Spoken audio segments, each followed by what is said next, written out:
Senhor presidente, deputado Manuel Duca, senhores deputados, senhoras deputadas,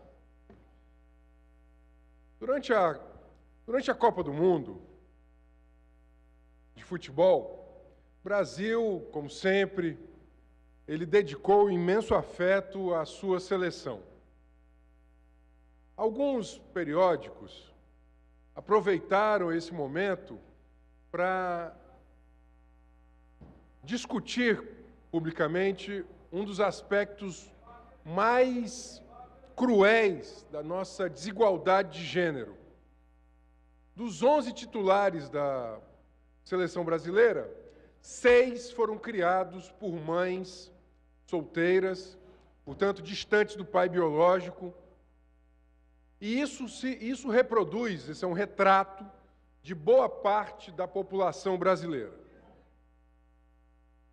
6 dos nossos 11 bem-sucedidos titulares da seleção brasileira foram criados distantes do pai biológico. Eu lembro isso porque essa manchete foi inclusive uma manchete do Le Monde, uma manchete do El País, era a seleção do sem pai. 5 milhões de crianças no Brasil, 5 milhões de crianças no Brasil, perfazem a estatística do covarde abandono parental. 5 milhões de crianças no Brasil vivem sem ter o pai biológico na certidão de nascimento.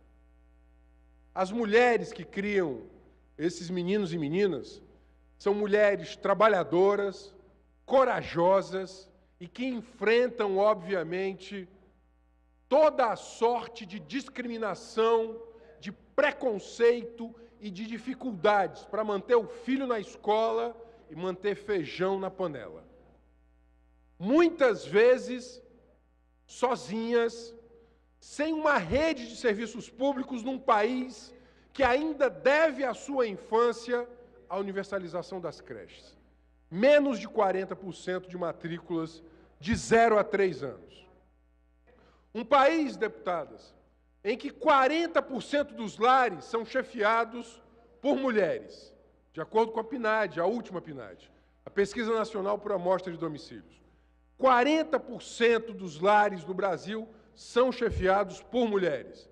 Repito, mulheres trabalhadoras que todos os dias, mulheres como mães de vários deputados aqui, que criaram seus filhos sozinhas, que fizeram, portanto, com muito trabalho, com muito denodo, com muita dedicação, e os seus filhos têm muito orgulho das suas mães, e não são, como quis dizer um candidato à vice-presidência da República no Brasil, desajustados.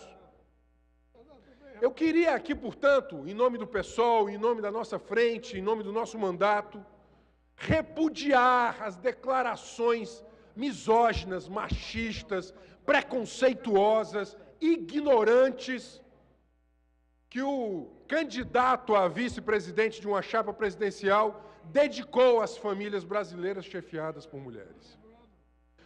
Numa das suas mais infelizes, porque ele coleciona infelicidades, ele foi, a um só tempo, de um preconceito, de uma discriminação, mas, sobretudo, de uma injustiça inomináveis contra a mulher brasileira. A mulher que cria os seus filhos. Esses 40% de lares brasileiros chefiados por mulheres, em que metade desses lares não há um cônjuge para dividir, inclusive, as tarefas, o sustento material, a tarefa difícil de criar os filhos.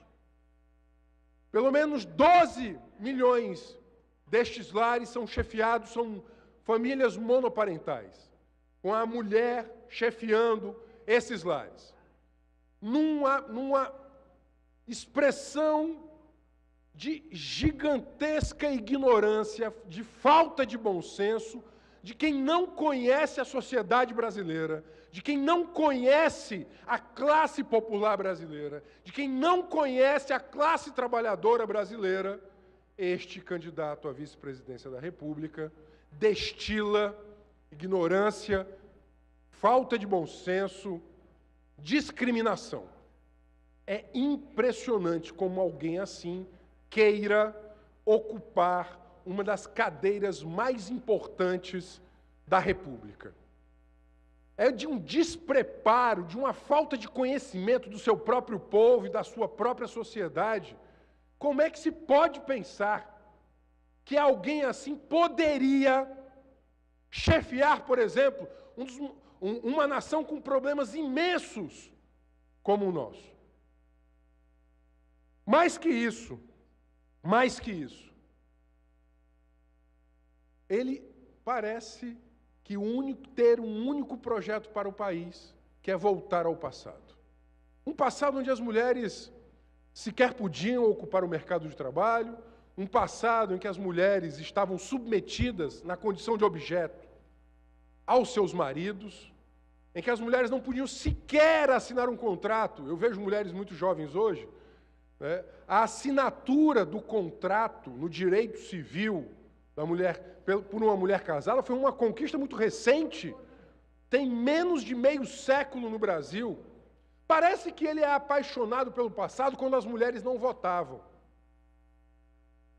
Hoje, 19 de setembro, é também o aniversário da primeira nação que permitiu o voto feminino no mundo. Foi na Nova Zelândia, num dia 19 de setembro de 1893. 19 de setembro de 1893. Deputado Renato, o Brasil quando for se juntou, possível, a parte, claro. deputada Raquel. Okay. O Brasil se juntou a esse rol de países que permitiram e consagraram o voto feminino em 1932. Por último, agora, a Arábia Saudita, somente em 2011. Parece que essa candidatura, esse candidato, e esse populismo autoritário, ele não nos oferece futuro, ele só nos oferece passado. Ele não nos oferece futuro, ele só nos oferece passado. Ele não quer dialogar com a mulher trabalhadora, ele não quer dialogar com o jovem trabalhador, com o jovem da classe popular. A única coisa que ele oferece é um grande museu de um passado de injustiça e discriminação, onde as pessoas sofriam em silêncio. Vamos lembrar que o populismo autoritário fez na década de 30, a partir de 33, foi silenciar e esmagar as dissidências e oposições. Criou um inimigo, idealizou o inimigo na década de 30, um país que estava como a Alemanha pré-nazista, estava com a hiperinflação, desemprego, a crise social, aí se coloca à mesa dos alemães da década de 30, um inimigo, como se houvesse um inimigo ideal a ser combatido, o judeu, o comunista, o homossexual. Ainda em 33, os nazistas tomam o poder e inauguram o primeiro campo de concentração. Se passaram aí quase um século no Brasil e o populismo autoritário reproduz as suas ignorâncias. Ele só apresenta o passado. É por isso mesmo, e antes de ouvir a parte da deputada, que eu fico pensando que esses 40% de lares brasileiros chefiados por mulheres, essas mulheres que lutaram o direito ao voto, o direito à liberdade, o direito à autonomia, o direito ao ingresso no mercado de trabalho, a necessidade de programas de saúde integral à mulher, as mulheres que lutam todo dia contra a misoginia e a violência, e aqui eu me solidarizo mais uma vez com as mulheres cearenses, mais um caso de violência letal, de violência feminicida aconteceu no Cariri. Agora, há 2 dias atrás, quando já se somam 320 mulheres assassinadas no Ceará. É por isso que essas mulheres todas gritam em uníssono no Brasil, ele não.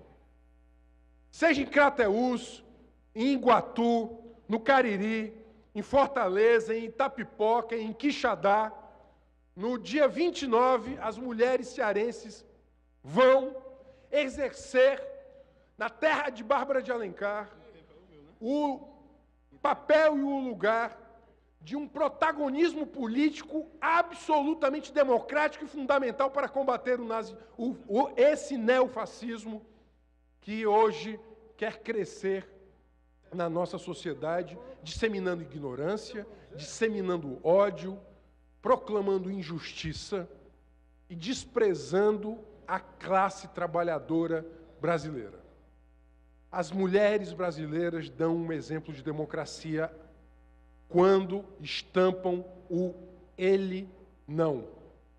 O ele é o nazismo, o nazifascismo, o autoritarismo, o populismo autoritário, o machismo, o ódio à ideia de igualdade, a intolerância a que as pessoas possam reivindicar a sua dignidade e viver a sua vida plenamente. Eu queria aqui, em nome do nosso partido, tributar o máximo respeito a estas mulheres do Brasil e do Ceará, a máxima solidariedade e o nosso imenso agradecimento. O Brasil vai vencer o fascismo graças, sobretudo, a elas.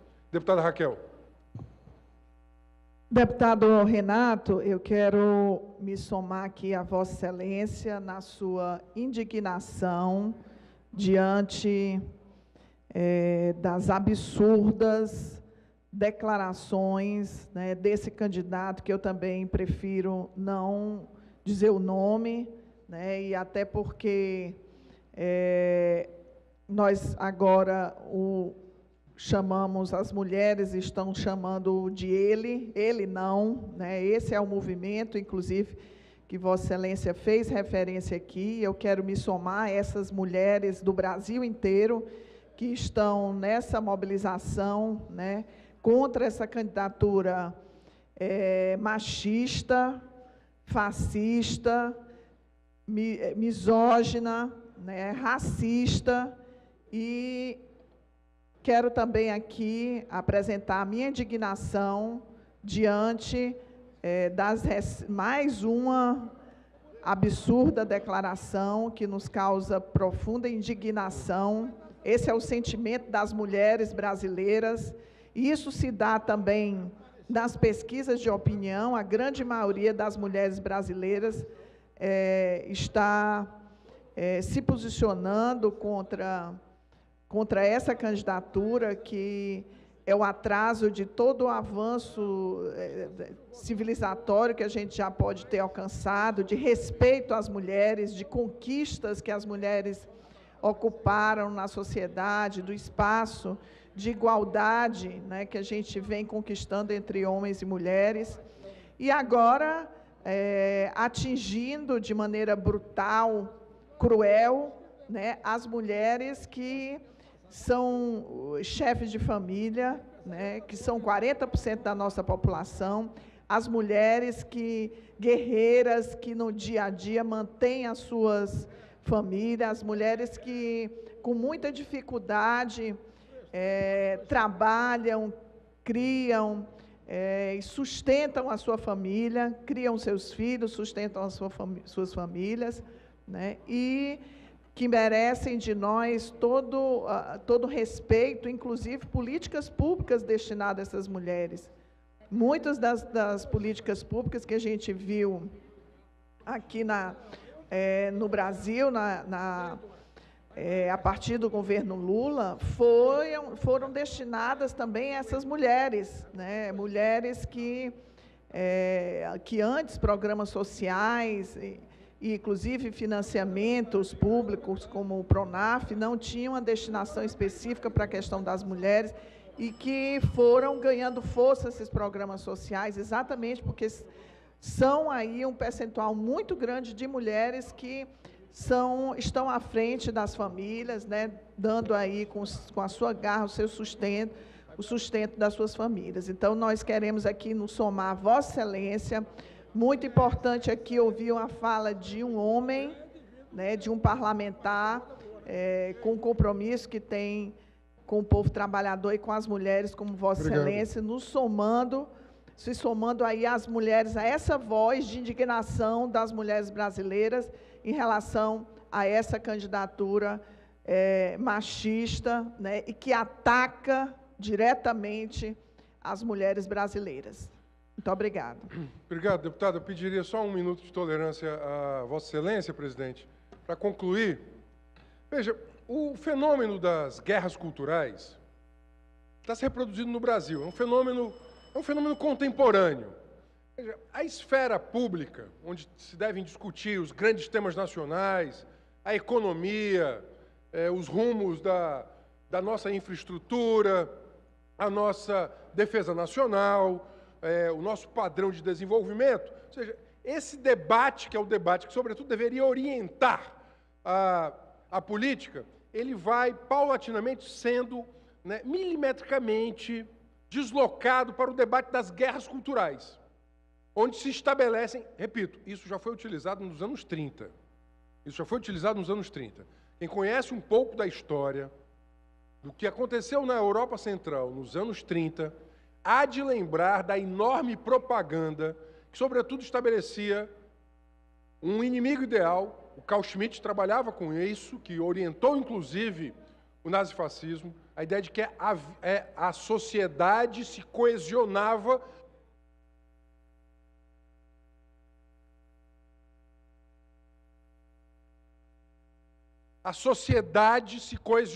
quando se estabelecia um inimigo.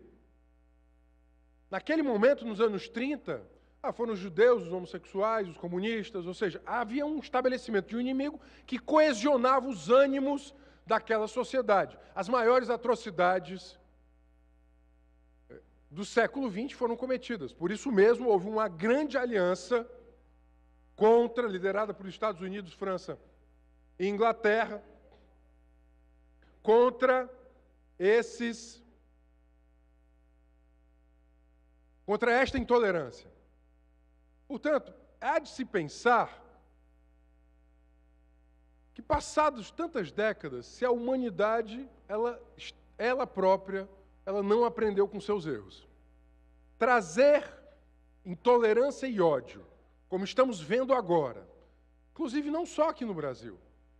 Eu ocupo a tribuna uma semana depois que a Suécia, um dos berços da democracia europeia, elegeu 17,8% de cadeiras de neonazistas. Alguns meses depois, estamos ocupando agora essa tribuna, depois de alguns meses que o AfD, alemão, elegeu 70 cadeiras de neonazistas na Alemanha. A Áustria, a Holanda, a direita fascista, mais uma vez, na Itália. Portanto, eu queria deixar esse alerta. Essas declarações que perfazem as chamadas guerras culturais, elas têm um determinado propósito. Esvaziam a esfera política, esvaziam a esfera pública, mas, sobretudo, coesionam parcelas da sociedade, achando que o problema da sociedade reside em um determinado aspecto, um determinado inimigo ideal a ser combatido. É bom ficar ligado. É muito importante.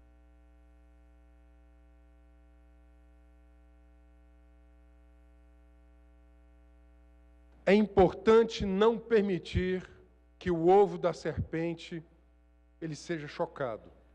O mundo não pode voltar aos anos 30. Nós já vimos aquilo que aconteceu.